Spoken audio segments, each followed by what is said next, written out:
जिम्मेदार हैं इस कत्लेआम के सर। हम खामोश रहे हैं। मैं ये समझता हूं कि फलस्तीन के अंदर शहीद होने वाला एक एक बच्चा, एक एक शहीद,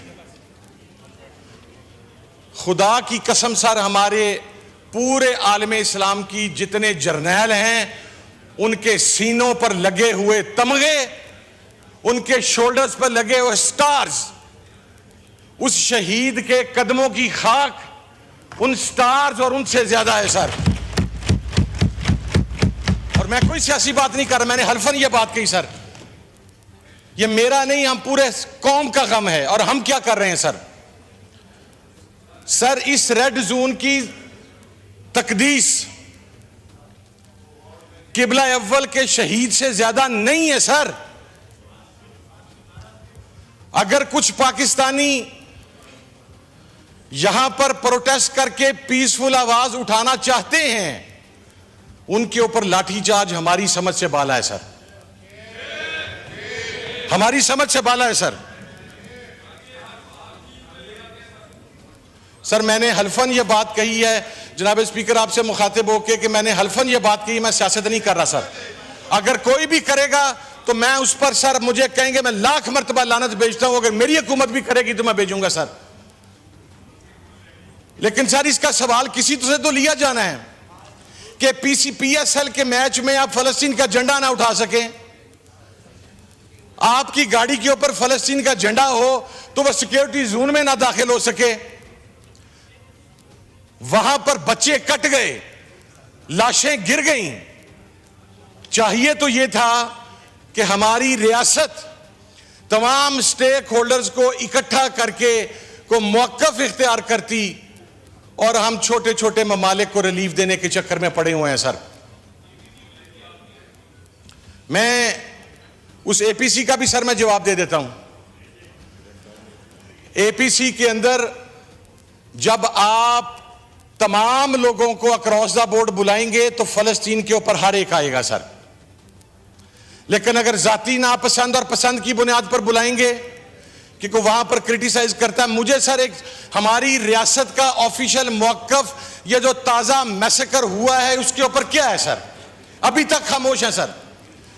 मैं अफवाज पाकिस्तान के मौजूदा सरबराह से यह कहना चाहता हूं, सर चीफ साहब, आप हाफिज कुरान हैं, आप हमें कुरान पाक की आयत से खवारिज के बारे में बतलाते हैं। आप यहाँ की बात करें, आपको पता है जुडिशरी आर्म्ड फोर्सेस को डिस्कस करना नहीं तो छोड़। सर, मैं डिस्कस नहीं कर रहा, मैं एक रिक्वेस्ट कर रहा हूं सर।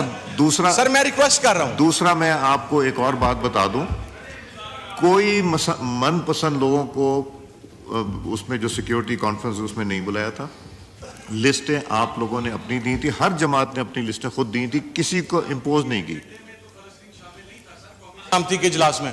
उसमें दो हैं ना, एक तो हमारा ये था दहशतगर्दी का, जो मैं उसकी बात कर रहा हूँ, उसमें तो सबने, आप लोगों ने अपनी लिस्ट दी थी, हर जमात ने अपनी लिस्ट दी थी, कोई किसी पे इम्पोज नहीं किया गया, मनपसंद नहीं थी कोई। नहीं सर, उसमें फलस्तीन नहीं था एजेंडे के ऊपर सर। नहीं, वो एक एजेंडा था फलस्तीन पे। एक हो चुकी है रेजोल्यूशन पास 24 मार्च को शायद। मैं वो अगर रिपीट सुनवा दूं तो शर्मिंदगी होगी। नहीं सर, शर्मिंदगी 2 दफा यहाँ से नो हुआ था उसके ऊपर। सर, मुझे किसी चीज की शर्मिंदगी नहीं, 2 दफा आप लोगों ने, मैंने कहा कि गलती हो गई होगी, फिर से करता हूं सर। मैं फिर से कहा, फिर से मेरी अर्ज सुन लें सर। तो इसलिए कन्फाइन योरसेल्फ टू। और अगर फलस्तीन का झंडा रेड जोन में नहीं आ सकता तो आज फलस्तीन पे हम डिस्कशन कैसे कर रहे हैं हाउस में? सर, ये मैं आपका मशकूर ये भी रेड जोन, आपने मौका दिया सर। मैं रेड जोन की तस्वीर आपको दिखाता हूं सर, परसों की। हम कॉन्सेंट्रेट करें, जो मकसद है हमारा, जो हम रेजोल्यूशन लाना चाहते हैं उनकी बात कीजिए सर। मैं डी चौक की आपको परसों की तस्वीर, अगर आप हुक्म करें, मैं आपको कह रहे हैं कि डी चौक में फलस्तीन का झंडा नहीं ला सकते? नहीं ला सकते सर। यहाँ तो फलस्तीन की डिस्कशन हो रही है, तो डी चौक का दिल है, खुदा का खौफ करें यार। जी, आप बात कीजिए। Go into the detail sir. मैं प्रिंसिपल के ऊपर आता हूं सर। सर, बहसियत उम्मत, अल्लाहु अकबर, अल्लाहु अकबर, अल्लाहु अकबर, अल्लाहु